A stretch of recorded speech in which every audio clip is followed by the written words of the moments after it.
Apa yang kamu bayangkan ketika pertama kali mendengar kata nanoteknologi? Jika kita membayangkan sebuah kata nano, yaitu suatu ukuran yang sangat-sangat kecil. Ya, itu dia kata nano. Sekarang, mari kita mencari tahu lebih lanjut mengenai nanoteknologi. By the way, kami mengucapkan terima kasih atas dukungan teman-teman yang telah subscribe, like, and share video-video Lepton.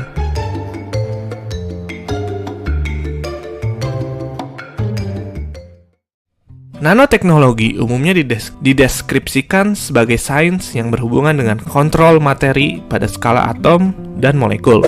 Kata nano berasal dari bahasa Yunani yang berarti kerdil.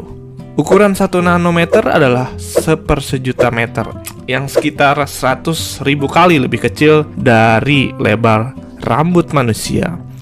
Membuat hal-hal baru pada skala yang sangat kecil, ini disebut nanoteknologi, dan merupakan salah satu bidang sains yang paling menarik dan bergerak sangat cepat dalam zaman ini. Dengan teknologi ini, kita dapat membuat zat menjadi ukuran yang sangat kecil, dan karena itu pula maka sifat dan fungsi zat tersebut bisa diubah sesuai dengan yang kita inginkan. Di Indonesia, nanoteknologi masih terasa asing. Beberapa bahan nano terjadi secara alami. Kalian dapat menemukannya di mana-mana, dalam abu vulkanik, pasir halus, dan juga debu. Struktur nano yang terjadi secara alami terdapat pada tumbuhan dan hewan. Misalnya struktur nano di mata serangga, memastikan anti refleksi cahaya, dan efek menolak air atau dibilang hidrofobik sehingga mereka bisa terbang dengan aman.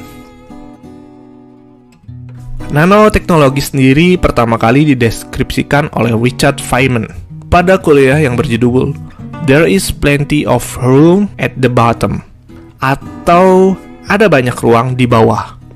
Dalam pidato ini, Feynman membahas pentingnya memanipulasi dan mengendalikan suatu pada skala yang kecil.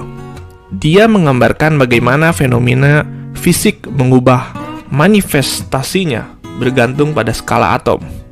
Inilah cikal bakal dari nanoteknologi, sehingga Feynman dijuluki sebagai bapak nanoteknologi. Sebenarnya, istilah nanoteknologi digunakan pertama kali oleh para ilmuwan Jepang, Norio Taniguchi, dalam makalah 1974 tentang produksi teknologi yang menciptakan objek dan fitur berdasarkan urutan nanometer.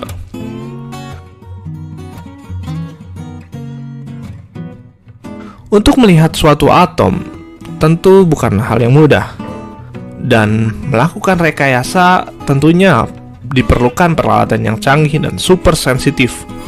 Tetapi mikroskop biasa tidak dapat melihat dalam ukuran skala nano. Mengapa mikroskop biasa tidak bisa menyentuh bahan nano? Dikarenakan bahan nano ukurannya sangat-sangat kecil, sedangkan mikroskop biasa hanya bisa menangkap cahaya yang mempunyai panjang gelombang antara 500 sampai 700 nanometer, atau kita bisa bilang warna pelangi.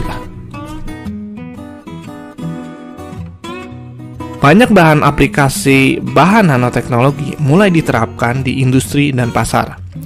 Seperti contoh coating anti air, di mana alat-alat bisa kita buat anti air dan anti debu.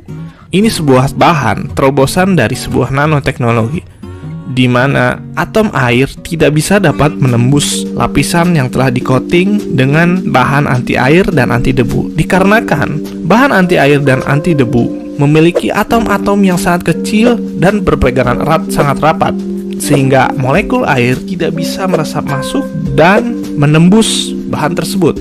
Seperti halnya debu juga tidak dapat masuk dan meresap ke dalam bahan tersebut. Sehingga inilah gunanya rekayasa nanoteknologi untuk menciptakan suatu benda yang sangat kecil tetapi memiliki kekuatan. Itulah sedikit tentang nanoteknologi. Teknologi yang merekayasa tentang bahan atau molekul dengan skala yang sangat kecil, bayangkan 10⁻⁹. Tentunya dengan teknologi ini banyak kemajuan seperti di bidang komputer, olahraga, tekstil, dan lain-lain. Dan semoga video singkat ini dapat menambah pengetahuan kalian tentang nanoteknologi, oke? Terima kasih. Jangan lupa like and subscribe. Thank you.